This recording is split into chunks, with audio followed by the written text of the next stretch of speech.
Usa sa mga kinaiya aning mga dautan o kinaiya siyawa, mamasangil gid na siya. Gabantay mo, kana bang mga makasaha ba? Ipasangil na nila ngadto sa waysa ang ilang sala. Muna si Hesus nga Ginoo way sala, ginganlan sa mga makasasala o yawa. Tigilingay mong tupad. Ing na yawa ka, ing na pangutan-a ba? Ing na yawa ka. Sugot mo ganlag yawa. Di mong sugot. Pero naamoy sa mga buangon ta. Naaganitay sa pasabot, giyawaan ta. Napildi ta siyawa.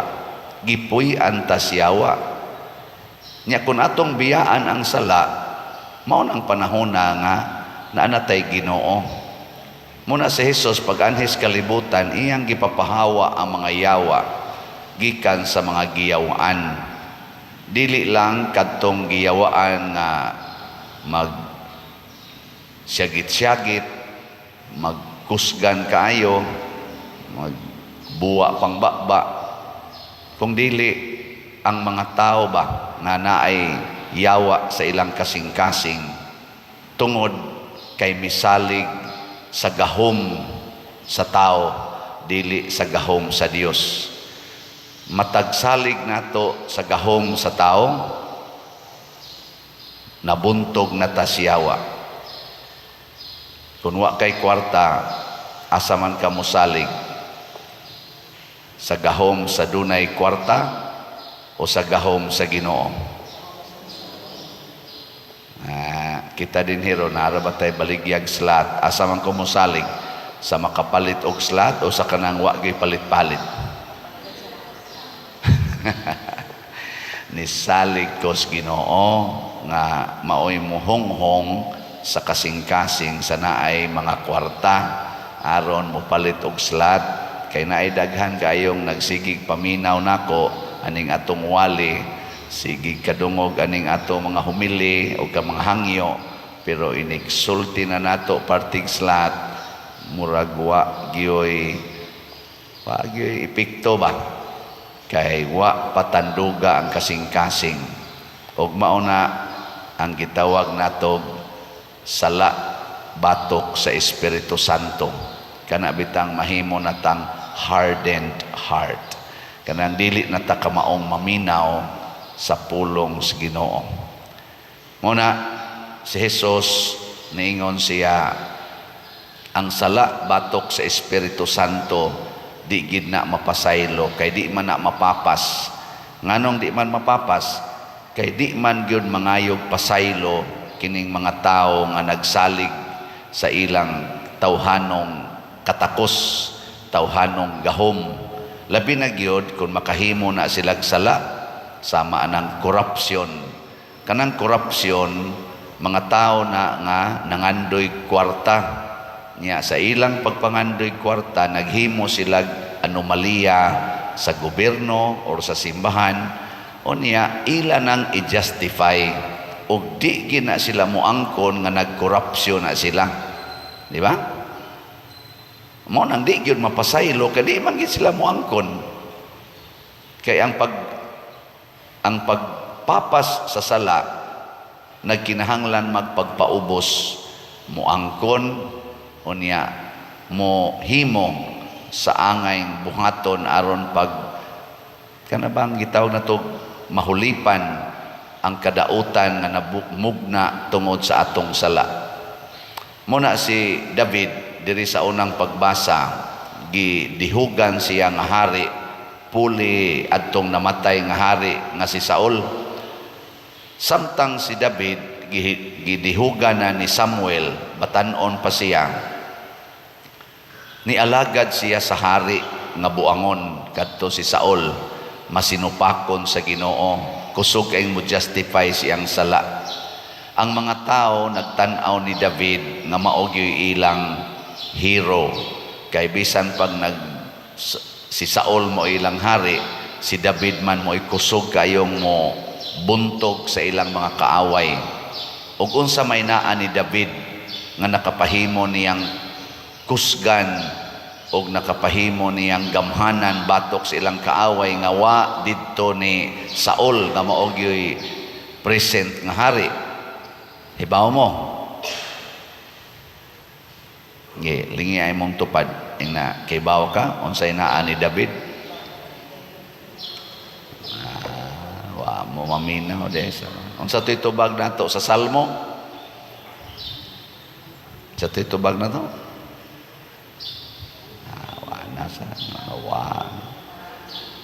Ang akong kamatinud-anon o gugma magauban kaniya. Ang gipasabot ani si David. Ang kamatinud-anon o ang gugma sa Ginoo. Kana mangong Ginoo, truth and love. God is truth, God is love. Kamoron, unsay nag-uban ninyo? Nag-uban ba ninyo ang kamatinud-anon o gugmas Ginoo? Di ba yun mo mamakak? Kinsa giwa ka pamakak nining tuig 2024 hangtod karon, kinsa ninyo dinhi ang wa pagyud ka pamakak nining 22 pa kaadlaw nga nisod ang 2024, kinsa ninyo ang wa pagyud ka pamakak ta sa kamot? Mayo na tulo ka buok ni Isa nya ana ra sad lang inisahan kay gaduda pa sila ini sila time sa hang time sa wa ba jud ko kapamakak. Oy, ang kabakakon mo'y mag-uban nato igo din ta siyawa. Gugma sige. Kinsa ninyo dinhi ning tuig 2024 22 pa kaadlaw milabay nga wa gyud makasuko or makasapot sa inyong kinabuhi bisag kausa lang ta sa kamot. Tanawa 22 pa lang kaadlaw pildi na ta siyawa.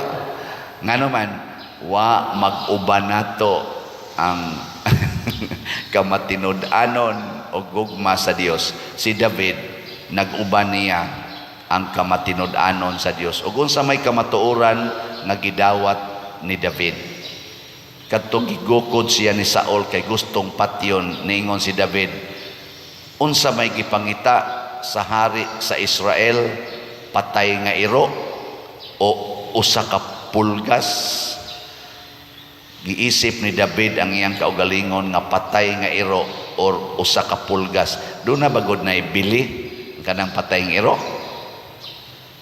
Mubalyo mo anang iro nga maligsas daplisdan. Uy, inyong iro, mubalyo mo. Pero kanang makita lang kag patay nga iro bang? Uy, moingon kahipusa na, ilabay na, ilubong na. Ana, pulgas, kanang pulgas iro, kailan mo nang pulgas iro? Kakita kag pulgas, bigo hala kanindot sa pulgas mo, ana day ka. Uy, imo nang hapak dayon na. Pulgas. Ana dayon. Maunay pagtan-aw ni David sa iyang kaugalingon. Why bili? Ikaduhang kabatuoran nga gidawat ni David nga iya ganin ang gisuwat sa Psalm 23. Niingon siya, the Lord is my shepherd, there is nothing I shall want. Nituusan si David og iyang gidawat ang kamatuoran nga kung ang Ginoo nay akong sundon, kung ang Ginoo nay mag-uban nako, wala na gyud koy pangitaon pa. Mao na siya mao na para nako duha ka kamatuoran nga gipuy-an ni Hari David.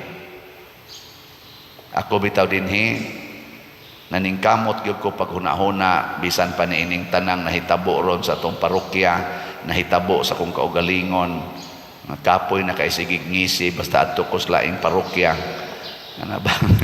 Kana bang piniktura ito the max gyud unya nagsigig kuan layog-layog diri padir tan-aw diri siging sinilpihay ini tapos anak tanan anang mahumana na mga 20 minutos mga 30 minutos usahay sigig ngisi ani ni human ana moingon ra gyud ko, Lord imo tong tanan.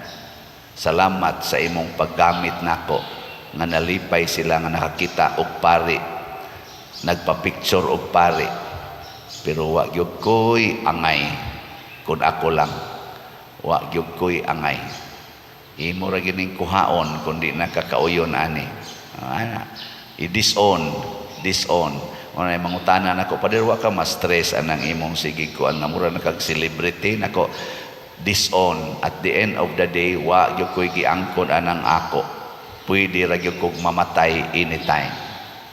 Di ba? Nindot atong bation kay wa gyud pressure.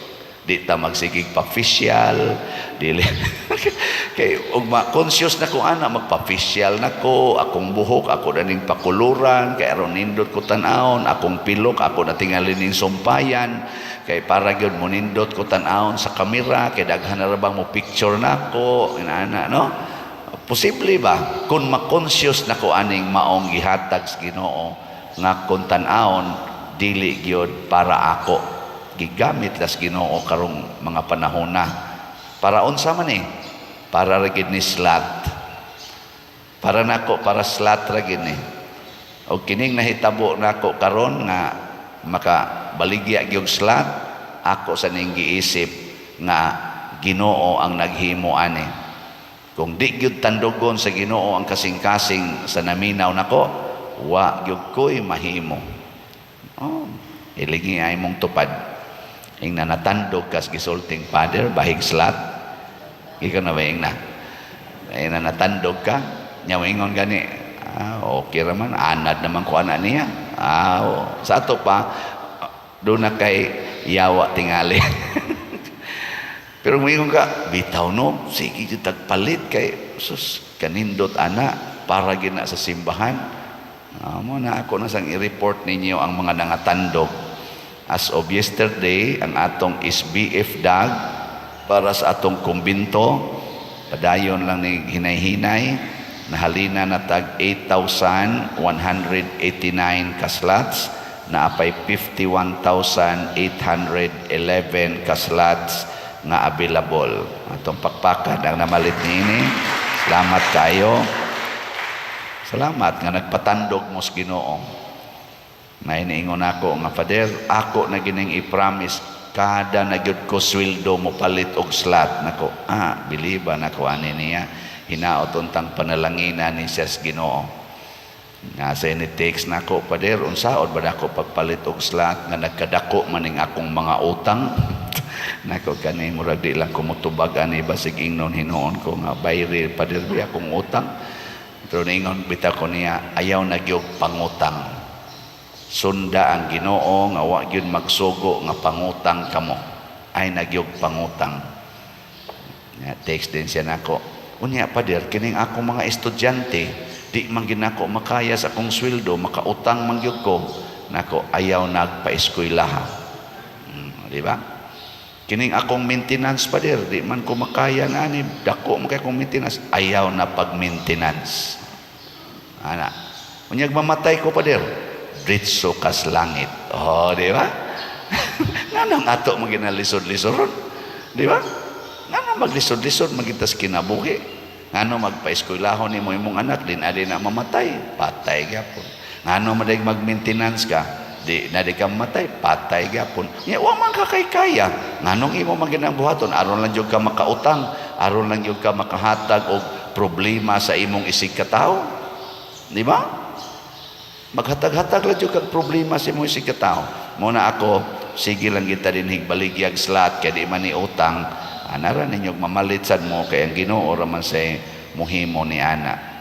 Ang ato sang Healing Joy of Santo Niño, HJSN, para nis atong sinulog celebration or pit senior sa nato din sa atong parokya, na nasa tayhalin nga 5,049 kaslots, na apay 14,951 kaslots nga available, tag 100 pesos per slot rani.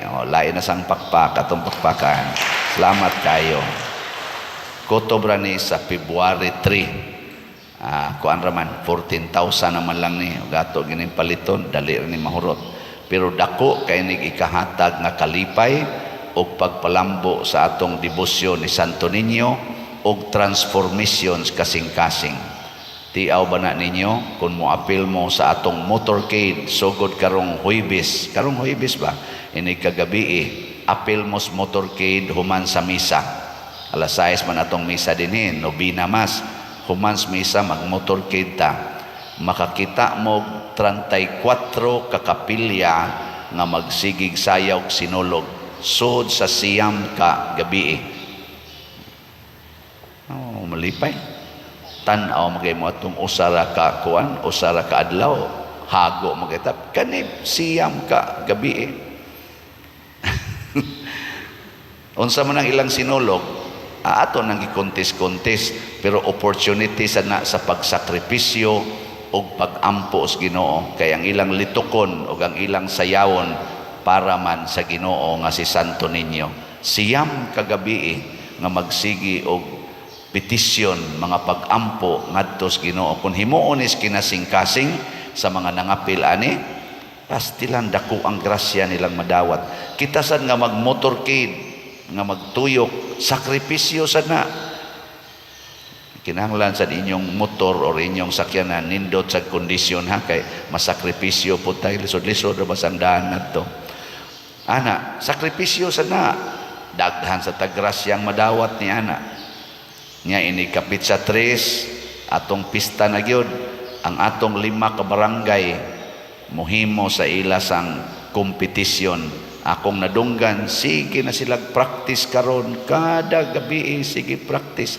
Sakripisyo gyapon na. Tingali tungod sa kontes-kontes, pero ang atong tumong nga magsigig mention anang Viva Pit Señor, siging sayaw ni Señor Santo Niño, musud unta nas kasing-kasing nga atong sayawan ang Ginoo tungod kay daghang mga butang nga iyang gihatag nato. Gugma kini, gugma sa Ginoo, kay batubalani sa gugma si Santo Niño. Mao na siya ang kamatinud-anon ug ang gugma sa Dios mag-uban nato pildi ginang yawa. Ngano man ang yawa dili matinud-anon, bakakon, butangan na nimo kamatuoran ang yawa, musibat na. Ang yawa dili mahigugmaon, pagarbuhon, butangan na nimo gugma ang yawa, mamatay na, musibat na. Mawda na ka ng pamilya gubot ka istanan, ako rin ang ingnon, kinsa man ninyo'y willing nga muhigugma ninyong tanan.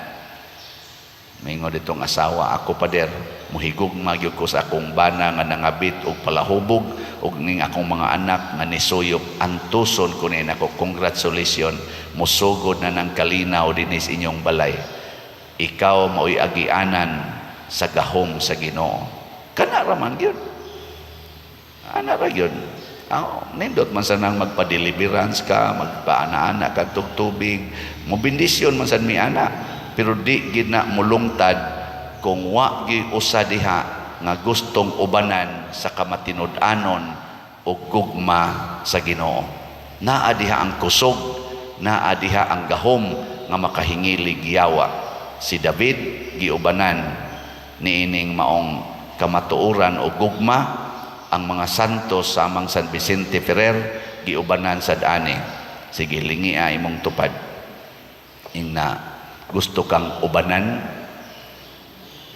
sa kamatuoran o gugma. Ay nako no. Sugod karon din ata mamakak, din ata masuko. Di ba? Sige, nindog na ta katong gustong ubanan. Atong ipadangat ang atong pangamuyo.